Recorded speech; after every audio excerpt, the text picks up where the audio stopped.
Hi everyone. I saw Lucy Rutherford's A24 Movie Tag and thought that the questions were so fun. I love film. Generally keep my finger in the, what's the phrase? Finger in the wind of, oh my god. I try to keep abreast of film news. So I'm a huge fan of A24, which is a production slash distribution company known for like edgy movies. So let's get into it.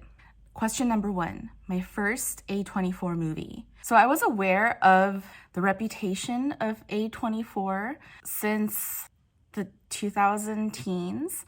I want to say it was Under the Skin was the first movie that I really connected the film with the company. But my first A24 film that I saw was The Bling Ring by Sofia Coppola, who is, for whatever reason, one of my favorite directors. I think that was around the time when Emma Watson was finishing Harry Potter and she really wanted to shed that ingenue girl next door vibes. And it's that movie about kids in Calabasas in the valley breaking into celebrities' houses and stealing their designer goods. And it's infamous for the scene that Emma Watson petulantly delivers, "I want to rob." I don't think it's one of Sofia Coppola's best, but it's definitely a highly entertaining film to watch about young, bored, upper middle class white kids getting into shenanigans and kind of getting their comeuppance. Question number 2, which A24 film do I relate to the most? This definitely has to be Minari, directed by Lee Isaac Chung, which is a beautiful, soft, quiet, brilliant movie. And I relate to it on 2 levels, where you can place yourself within the child character played adorably by Alan Kim, whose Instagram has just been poppin' ever since that movie came out, that I've been religiously following. Or you can place yourself in the characters of the parents, who are immigrants from South Korea to rural, is it Arkansas? Somewhere like excruciatingly white and American.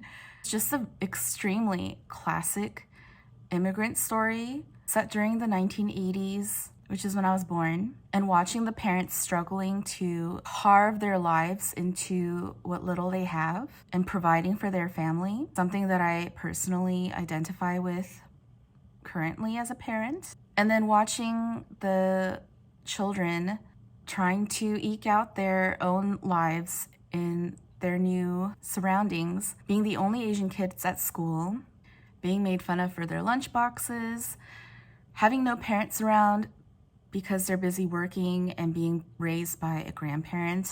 All of that was my own childhood. And I have to say that Minari really surprised me because I never realized how conditioned I was by watching so many American movies. There's a character who's just so sketchy. Like, you think that he's weird, something's off about him, and you just expect his character to go a certain way, and then it never does. Everyone behaves normally, like it's real life. Bad things happen, but they're normal bad things. A family struggles together, they work together, they overcome together. It's just a beautiful story, a beautiful movie. I highly recommend it. Question number 3, which A24 movie made me cry the most? Room. It has to be Room. It's the movie starring Brie Larson, who plays the young woman who was kidnapped as a teenager and trapped inside a shed and raised a small child by herself while being daily raped and trying to teach her son how to be a human being in this extremely confined reality. And so the movie is exactly cut in half, from the first half being within captivity and the second half once they escape. Not spoilers. And that is when I cried so much. It's really in the healing portion of your journey that's the hardest to get through, and all of the emotions that she goes through, this new reality that she finds herself in. It was extremely hard to watch. However, I do have to say, I've been meaning to watch Room ever since it first came out. I was just way too, like, I'm not even a horror film watcher or like a hard to watch film type of watcher, but so I wanted to stay away from Room until I was like emotionally prepared. But I was so delightfully surprised to find that this movie never veers towards like sad porn, because the story is told through the eyes of the child and what the child sees, and just the lightness of the child, the lightness of his voice really lifts up the whole mood. And the mother is caring for the child the entire length of the movie, and therefore you feel as the viewer cared for by this mother yourself. And so you really feel like, though this is a hard story to tell, you're in good hands, and you trust that you're going to be okay at the end. It was such a good movie. I don't recommend for everyone. Like, you really have to be emotionally prepared to watch this, but if you are, please watch it. It's so good. All of the hype is well deserved. Question number 4, which A24 movie did I find the most disturbing? The Killing of a Sacred Deer. That is not the most terrifying. It's not the scariest. That movie goes to Hereditary. That is literally like I was like this while watching Hereditary. That may be the best, scariest film I've ever seen in my life. But no, the most disturbing film, most disturbing A24 film is The Killing of a Sacred Deer, because of, oh God, Irish names. Let me get it right. Barry Keoghan. His whole performance. I mean, first of all, it's directed by Yorgos Lanthimos, who always has his characters in his movies play in a very stilted, affected manner, but that mannered tone really heightens that tense, austere, creepy vibes. And yeah, Barry Keoghan, like his whole Barry Keoghan-ness is like something that I don't ever want to see or experience in real life. And I do not ever want to see Alicia Silverstone again in that way. I just want to see her forever as Cher or the mom from The Babysitter's Club, and not the mom in this movie. Like, spaghetti is disgusting.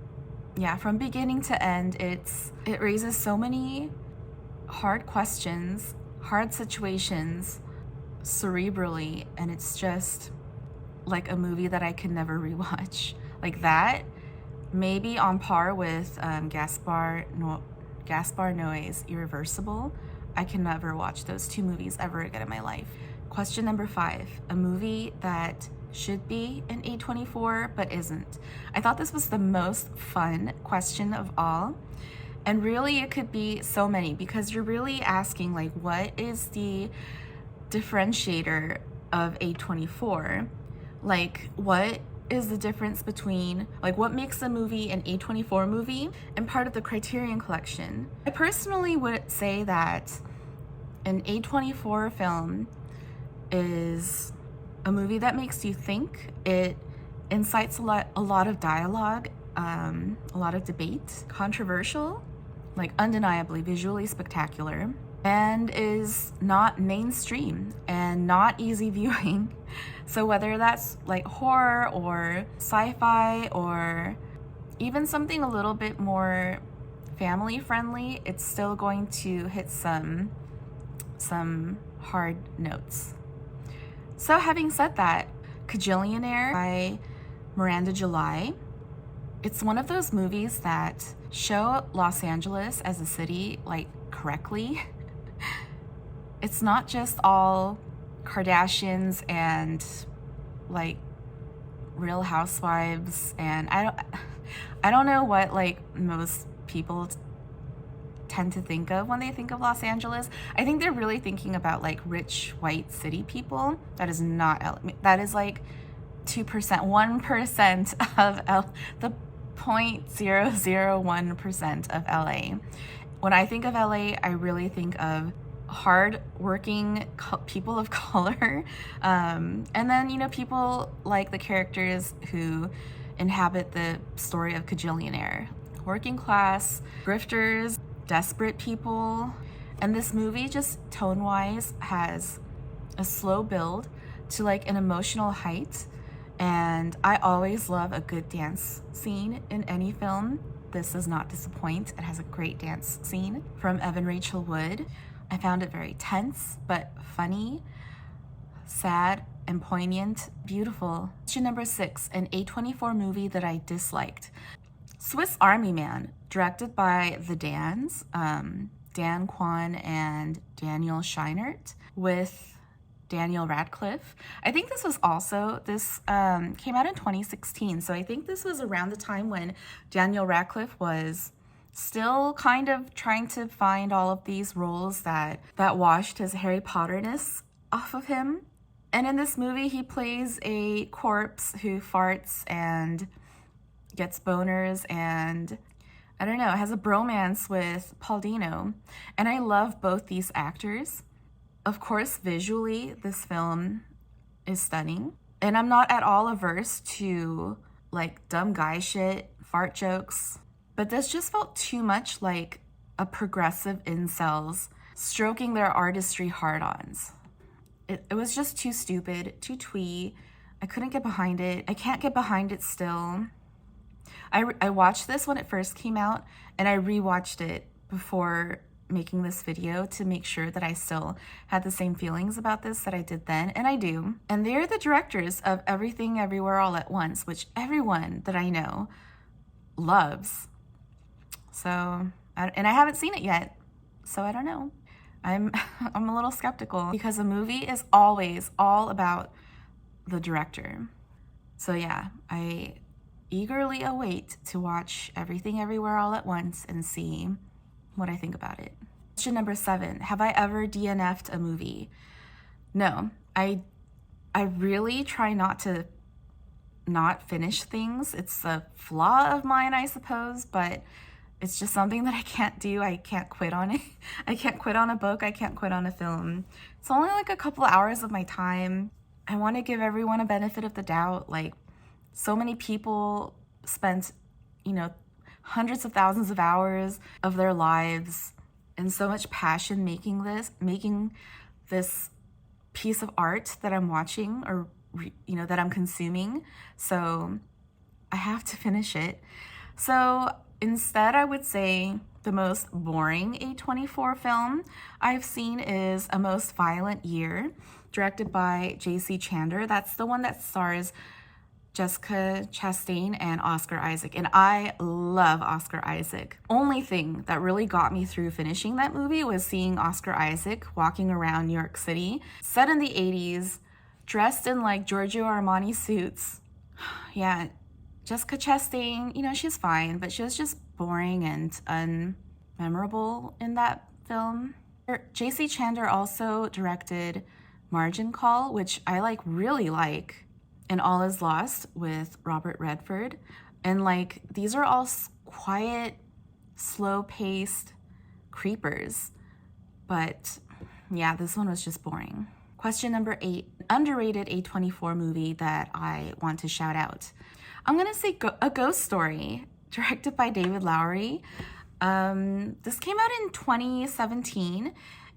It's the one starring Casey Affleck, where he plays a ghost, literally under a bed sheet with eye holes cut out. And at the time, like, I felt like it wasn't widely seen in the States. It wasn't really that talked about, and like the few people who did see it, I thought there was like a general consensus that it was boring, that people thought it was boring. Like, it's very quiet, virtually no dialogue, literally just actors walking around silently under bed sheets. And like the whole Casey Affleck cancellation thing.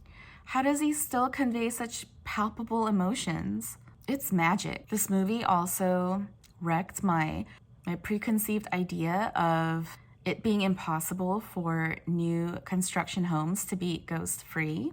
I don't believe in ghosts. I don't want to believe in ghosts, but this challenged me. And this movie isn't really just about ghosts. It's about so much more. It's about grief, it's about time, it's about humanity. It is such a quiet film, and I want to shout it out. Question number 9. An A24 movie that I'm most looking forward to seeing. I've already mentioned that I wanted to watch, several films. Like, I still haven't seen The Green Knight, which is a David Lowery film. I still haven't seen Everything Everywhere All at Once. But today, the trailer dropped for The Inspection, directed by Elegance Bratton. It premieres this October. It is a military movie. Correct me if I'm wrong, but I think this is the first A24 military movie. And I'm always watching military films, shows with scrutiny to see how real or fake it is. The Hurt Locker, which won the Oscar for Best Film, that may be the most controversial because artistically it is wonderful, but it is not realistic at all. And I'm still grappling with how I feel about that because yes, I want, obviously, films to be beautiful, not just aesthetically, but I want to feel the artistry in a work of art. And as long as it has a ground of truth, it's grounded in truth, then it's okay with me. But yeah, that one was just a little overdramatic. And I would say that Generation Kill, which is an HBO series, is the most realistic. Is it beautiful? It's super bro-y, but it's definitely an insightful military piece of art. But yeah, I'm really looking forward to this film. It's a retelling of the director's own life. It looks beautiful. It feels, from the trailer, realistic already. So it seems like it's going to be a good balance of the two. I can't wait. Question number 10. What is my favorite A24 film? Call me basic, but I love The Lobster, directed by Yorgos Lanthimos. I'm a huge fan of consuming works of art, seasonally. I like to watch certain movies for certain holidays, and The Lobster is my go-to movie to watch on Valentine's Day because how perfect is that? Challenging your ideas of what love is, of why we're paired off together the way that we are, how arbitrary it could be. And don't ask me how many years I've asked other people what animal they would want to be turned into.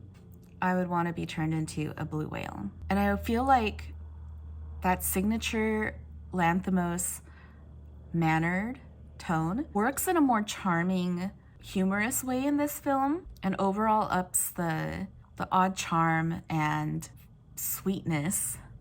Every character in this film is such a sad sack that you want to feel bad for and say to them, things may not turn out okay, but I'm here for you. You weirdo. This tag was made by Lucy Rutherford, and this tag was so fun to do. So thank you, Lucy, for this great tag video. This was so much fun.